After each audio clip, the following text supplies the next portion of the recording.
Hi guys! It's been a while since our last video, so I wanted to bring you up to speed on what we've been doing.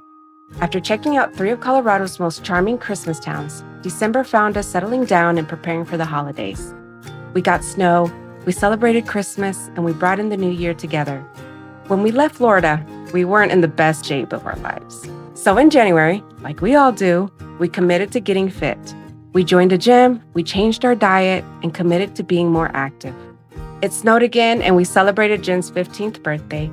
In February, our baby boy, Kike, turned 9, and we spent a few days at the Great Wolf Lodge in Colorado Springs, trying out all the scary and not so scary water slides.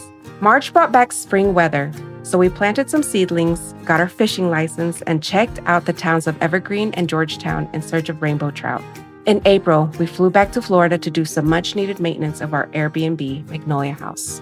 Back in Colorado, we celebrated Mother's Day by taking Mom to the Denver Botanical Gardens. The spring flowers were in full splendor. In May, the kids wrapped up the school year strong. Each of them brought home an award.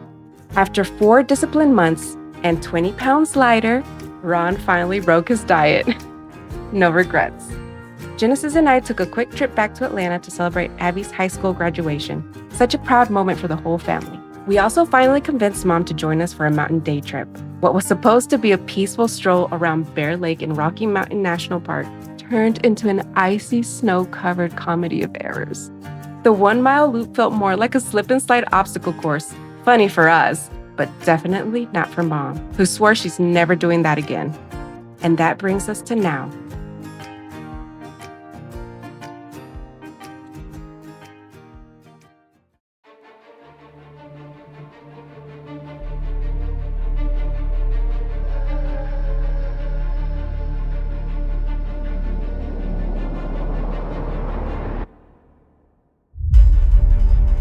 Already halfway through the year, we're ready to raise the bar.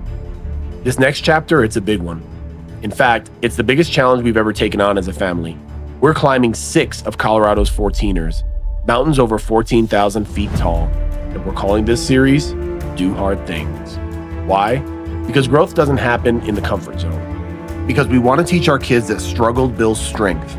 Because there's something powerful about setting a goal that scares you a little, and then going after it together. And because when we left Florida, we took a leap of faith. We moved to Colorado believing God had something here for us, something bigger than just mountain views and fresh air. This challenge is our way of leaning into that purpose. To get ready, we've been putting in the work, training, hiking, and yes, still hitting the gym. But we also took a scouting trip out to Leadville and Twin Lakes, 2 high-altitude towns that sit over 10,000 feet above sea level, just to see how our bodies handle the elevation. And spoiler alert, it's no joke. We've got 6 mountains ahead of us, each one taller, tougher, and more breathtaking than the last. And we're documenting every moment from the struggle to the summit, right here with you. So lace up your boots, take a deep breath, and come climb with us. Let's do hard things.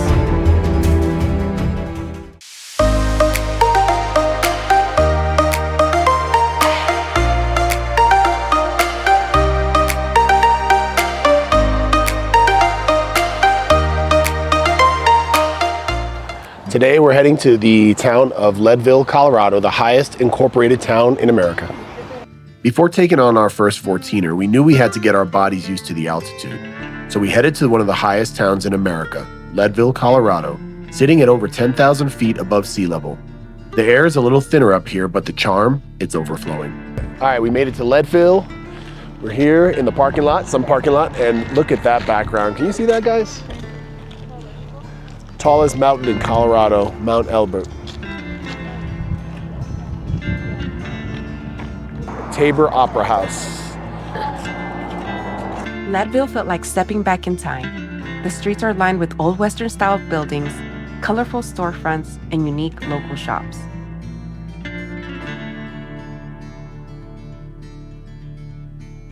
This was once one of the richest towns in the country during the silver boom, and with wealth came characters. Doc Holliday passed through here, Oscar Wilde lectured here, and Baby Doe Tabor's story of fortune and heartbreak unfolded right here in the mountains.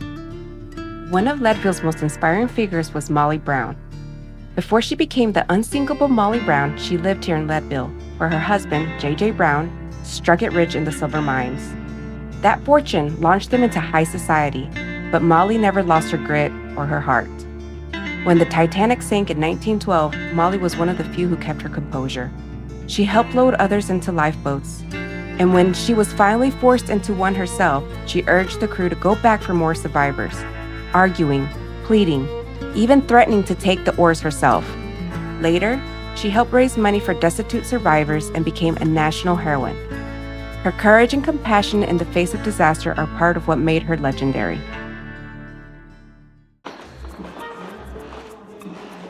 It was time to explore. We popped into a few shops, each one filled with personality and stories from Leadville's past and present. The shop we stumbled upon is called Western Hardware. From Wild West memorabilia and mining relics to vintage glassware, books, jewelry, and handcrafted furniture. Every shelf, wall, and corner is filled with something unique. It's less like shopping and more like exploring a museum where everything has a price tag. Very old handmade tortilla press from Texas, Mexico border. Wow. Mesquite wood. That'd be a cool keepsake. Well, that was a pretty cool antique store. Now we're just back on the street. We found this coffee spot right off the main drag. Coffee for me, ice cream for the kids, and a quick moment to soak in the local vibes. Tamales and ice cream. We wanted to learn more about what made this town so special over 100 years ago. So we went to the National Mining Hall of Fame and Museum. It's like a time capsule of Colorado's mining history. We learned about the men and women who carved their lives out of these mountains. And it gave us a whole new appreciation for the toughness that it takes to live and climb up here. We didn't stay long, just enough for coffee, a stroll, and some history. Then we hit the road to check out the fish hatchery, just outside of town. We are in the shadow of Mount Massive and Mount Elbert somewhere. It's beautiful. Here we go. Oh my God! Look at all the rainbows. The Leadville National Fish Hatchery is the country's second oldest federal hatchery, built in 1899 in the subalpine forest at the base of Mount Massive. Spanning over 3,000 acres, with cold, pristine waters, it raises around 125,000 to 200,000 trout annually, including cutthroat and rainbow, for stocking throughout the Rockies. Visitors can explore a historic sandstone visitor center with fish tanks, feed trout from outdoor raceways, and wander miles of scenic trails that wind into Mount Massive wilderness.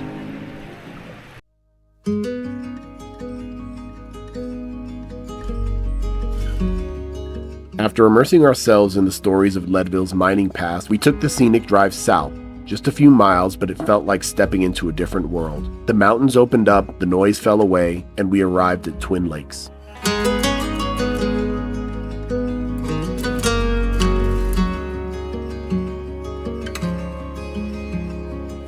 Cradled beneath Colorado's tallest peak, Mount Elbert, these two glacial lakes have long reflected more than just the sky. Long before settlers arrived, this land was home to the Ute people, who traveled through these valleys on seasonal migrations, drawn to the abundant wildlife and sacred energy of the high country. They knew these places not just as beautiful, but as powerful.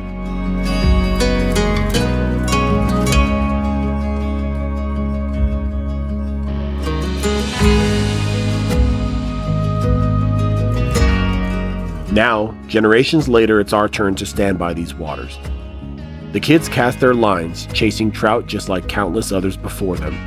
And I stood back, letting the stillness wash over me, grateful for this quiet moment, and for the chance to begin a new chapter here, in a place that feels both timeless and deeply personal. This is the kind of beauty that just doesn't impress, it stays with you.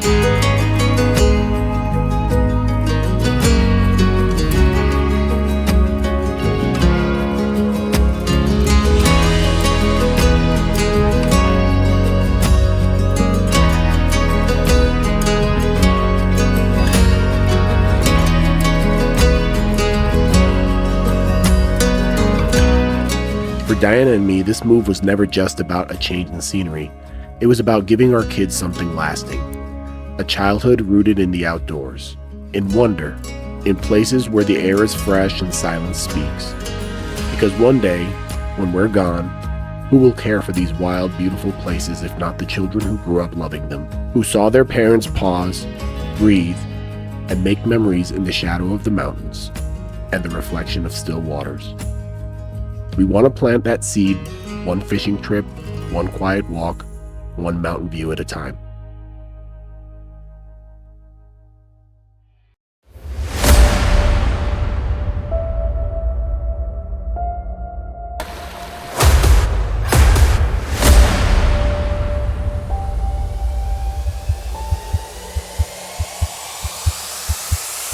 We're off track.